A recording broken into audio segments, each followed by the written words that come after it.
All right, guess who just stopped by Knowledge Society headquarters, came to visit me? Gary V. What up, my man? What's up, man? What's up? You I know ready? you're a busy man. You ready for some fire? We're talking some Jets and Knicks and everything good. Virtual reality, we're gonna talk about entrepreneurship.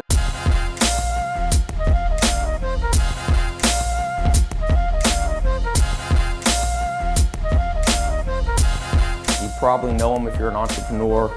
Got 2 of his books here we're gonna talk about, and also a 3rd one that comes out in just a few months here. I'm gonna do a little giveaway too for people who give the best comment. I'm gonna give 10 or 20 of his new books away. And thanks for coming in, man. Thanks, brother. Yeah, he's headed to the airport, so he was nice enough to pop in here and Make sure to show everybody my second half-court shot that almost Yeah. went in. We were Edit out the first piece of shit shot I took. That will never be seen. But the second one that literally almost went in, make sure that gets seen. That's got a shot. Oh! You ever seen in Spaceballs where he's like, erase that, never show that again? Do you know about Spaceballs? Do you know Spaceballs sequel, which never got made, was called Spaceballs 3, The Search for 2? I still think that's the fucking coolest title ever. I'm devastated it didn't make it. That would have been a good one. No, man, thank you.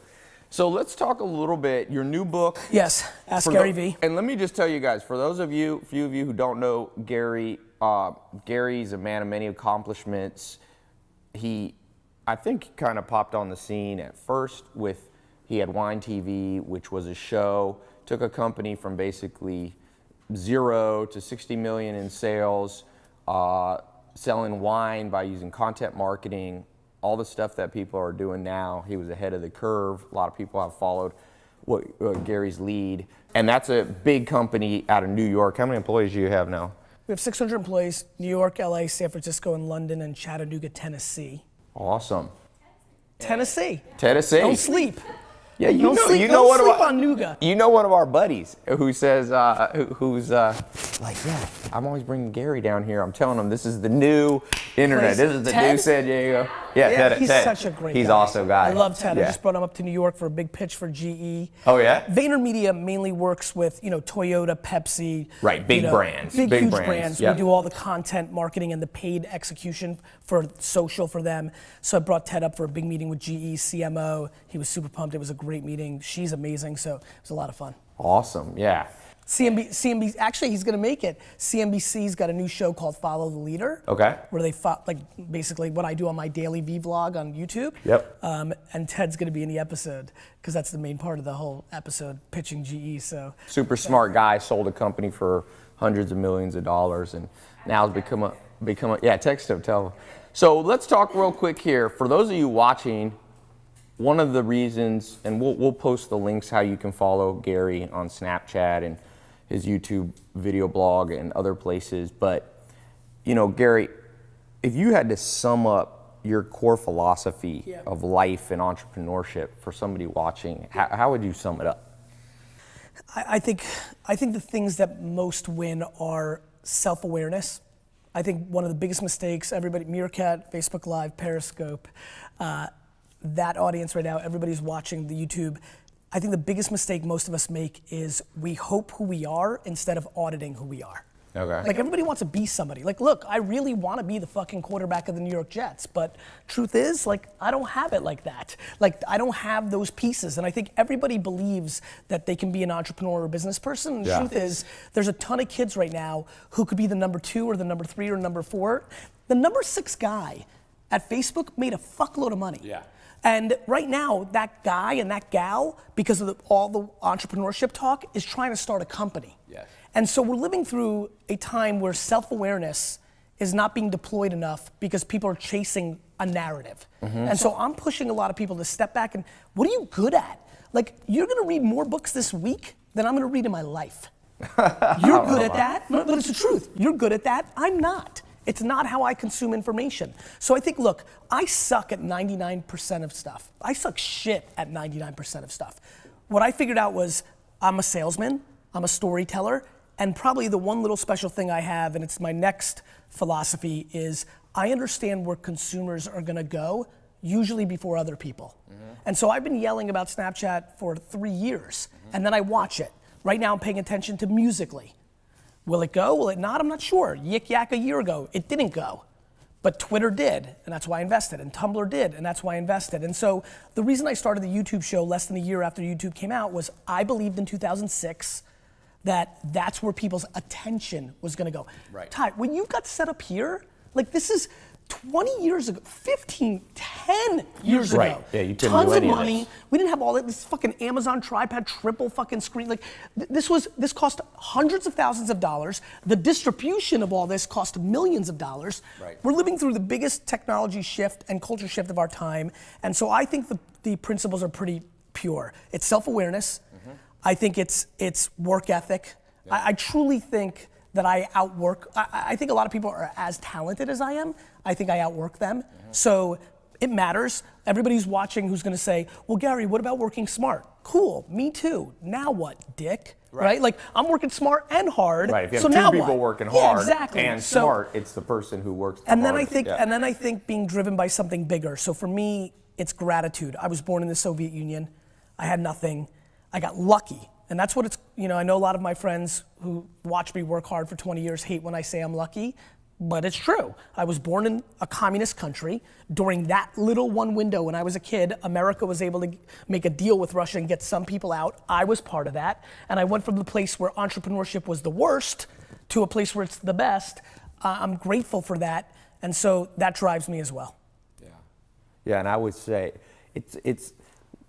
there's a great book called The Self-Made Billionaire Effect. And one thing that when I listen to you talk, one of the attributes of highly effective people is they can hold seemingly opposing ideas in their mind without getting confused. So for example, a seemingly confusing idea is it's luck and it's hard work. Some people will say, well, how can you say it's luck and hard work? Well, it's possible for two things to be operating at the same time. I'll tell you the thing that I'm thinking right now. Like while we're having this interview, I don't know how many of you have like separate streams in your brain. As I'm focused on listening and making sure I answer the questions and doing our thing, I'm thinking, okay, Ty and I haven't integrated a whole lot. There's a ton of fucking people watching me for the first time. And this is gonna be really funny because I always love my first time to a new audience because there's people that love me and they hate me, and it's based on two opposing views. One, I think I'm as egotistical as it gets. I equally believe that I have more humility than anybody I've ever met. And I'm pushing so hard between ego and confidence and humility that depending on the series of questions that happen in this 20 minutes, 65% of this audience is gonna be like, that's my motherfucker, how do I follow Gary Vee? 35, I'm like, fuck that dude. And I'm always fascinated by that. And so when you bring up that opposing thing, I do think about luck and hard work. I do think I outworked everybody. I do recognize serendipity matters. First of all, you were born a human. Let's start with, we could have been fucking ladybugs. Like, you know how pumped I am that I'm a person? No, This is gonna be the caption. No, seriously. Are you happy you're not a ladybug? No, but wait a minute. I know everybody's laughing right now, but I want everybody to understand something. It's a good all point. of you laughing behind this camera, do you know the math around becoming a human? Like your mom and dad have to have sex at the right 100th of a second, that all that fucking sperm, like the math is insane. So first of all, I'm fucking pumped because I could have been a tree or a basketball or some horse shit like that. Number two, basketball, you're not born. I am sure of that. Like people, like I'm watching the stream right now and people are like complaining like, oh, like this sucks. And like I get fucking 10,000 email a week saying, this didn't work out for me, or my favorite, Uber stole my idea. Fucking ideas. Like I don't even want to get on ideas. Like everybody, like it's only execution, right? Everybody's, let me give you the 30 big ideas. Ready? The smart refrigerator. You want to build $1 trillion business? You want to own 800 of these homes and 7,000 of those cars and 4 sports teams? Here it is. It's called the smart refrigerator. Everybody's gonna have a refrigerator in their kitchen.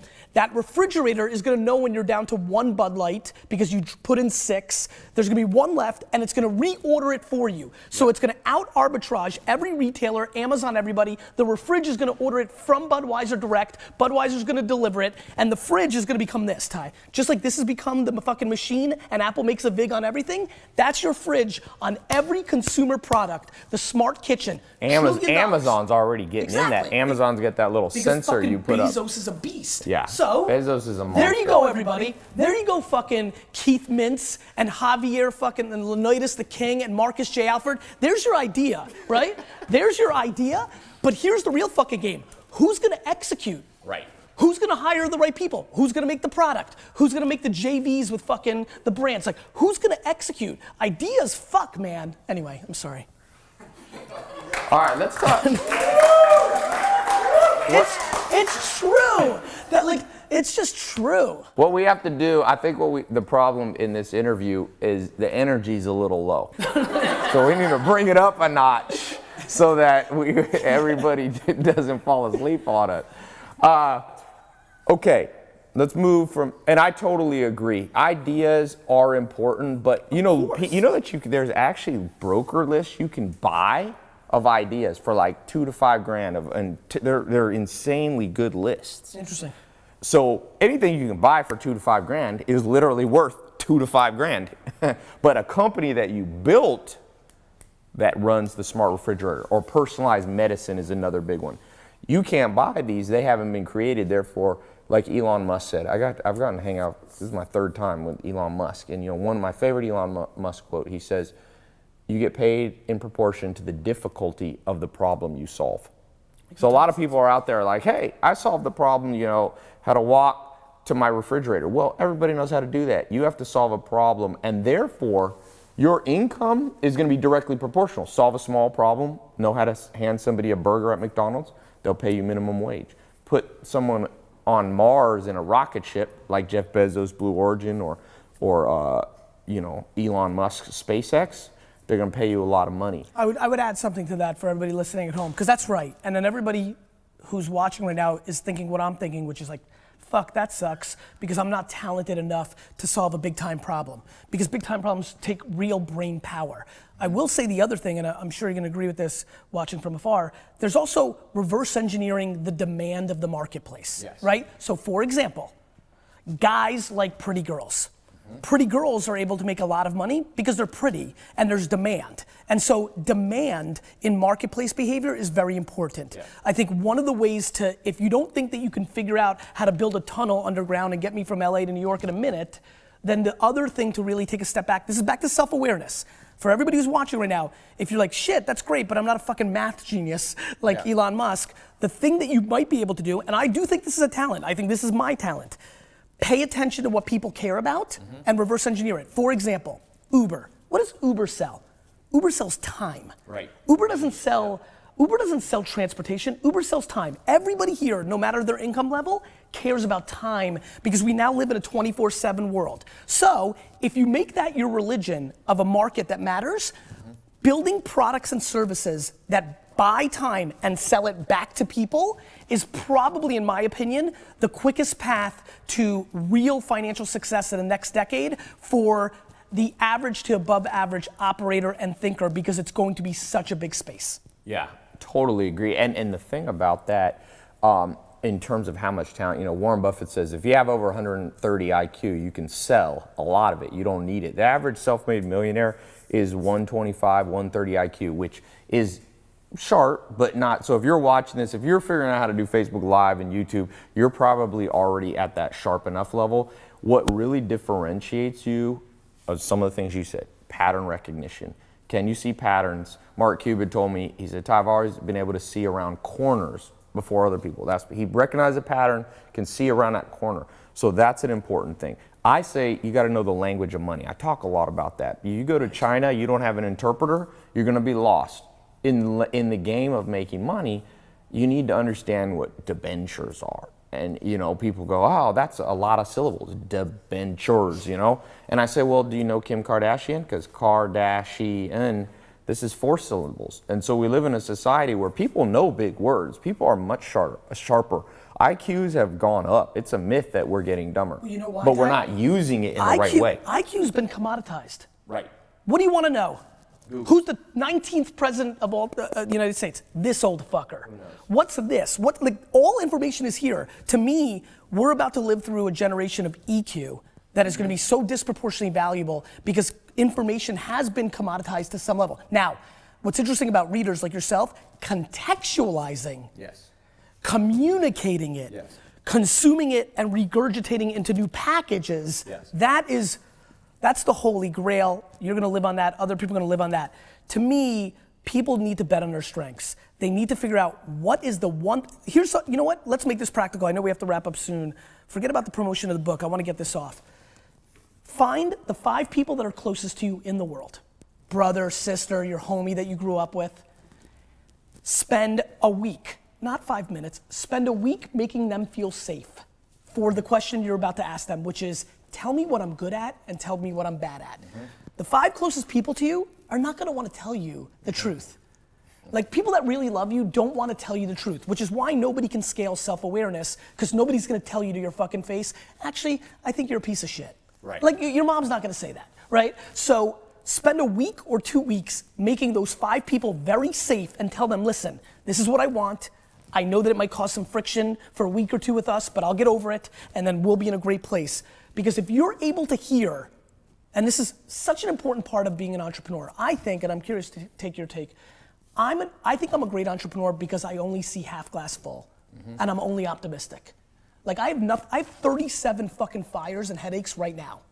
Yet I'm looking at, oh, there's 19 new people that are gonna discover me, 900 new people, 9,000, like, you gotta look at the upside. If you're capable of listening to the good and the bad, eliminating the good, not like making it feel nice, but really focusing on the bad, or really paying attention to the good. If you take 5 people and they all tell you that you're funny, fucking start making fucking Snapchat comedy videos. Like, let me add please, something to this real quick.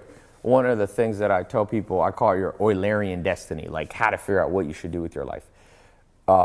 And Nietzsche, the philosopher, said the same thing you're saying. He said, you know, the mind is an impregnable fortress. And he said, you find out about yourself through friends. And he added one more that I always tell people, enemies.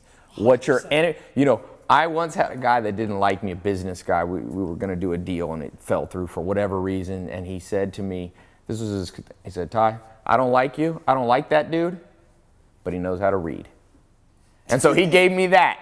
And because of that, I can rest assured, when your enemies are like, I'm gonna give you this, that's when you know that's some Ty, advantage you have. That's funny you said that. And I'm gonna miss my flight and I don't give a fuck, because I gotta say this. No, we're gonna get you on your flight. Matt, I hope you're not watching. We're sending Beverly Hills cops in front of you to just clear the way.